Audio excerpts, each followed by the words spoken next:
Let's all collectively stop spending $5 for a tiny bag of granola when we can easily make it from scratch. It's Jen again, and here's the perfect granola recipe that'll only take you 30 minutes. Add your liquid ingredients to a bowl. It's best to melt down the coconut oil first, but I didn't and it worked out fine. Mix that together, then you can start adding nuts, seeds, or dried fruit like cranberries. I also highly recommend chopping up the nuts before you add them. All the add-ins are optional. You don't have to add coconut nuts or seeds. You don't have to add anything really. You don't even have to make this.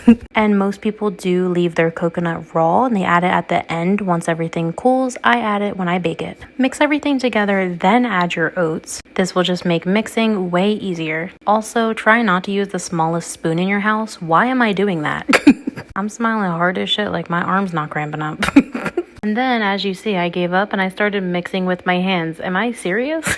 You can also add seasonings like salt, cinnamon, pumpkin pie spice. Just make sure everything's very well mixed together, then lay it out flat on a parchment paper lined baking sheet, and you're going to throw this in the oven on 325 Fahrenheit for 10 minutes. In 10-minute increments, you're just going to use a spatula to fold around the granola. That way it doesn't burn and it all evenly cooks. Flatten it out again on the baking sheet before putting it back in the oven for another 10 minutes. Typically, I only have to do this twice for a total of 20 minutes. Depending on your oven, you might have to do a few more rounds. You know the granola is done when it's pretty crunchy and dried out, but you want to be sure not to burn it or overcook it. Remember that when it cools down, it will get crispier. Once it's fully cooled, I usually add it to a mason jar and vacuum seal it for the week. We use this granola in everything. We really like it over yogurt parfaits. But honestly, you can just eat it as a snack on its own. Super healthy, super easy, and you can save a little bit of your hard-earned cash. The granola should last about a month in an unsealed jar and about 2 months if you vacuum seal it. Let me know if you try this recipe. Bye, y'all.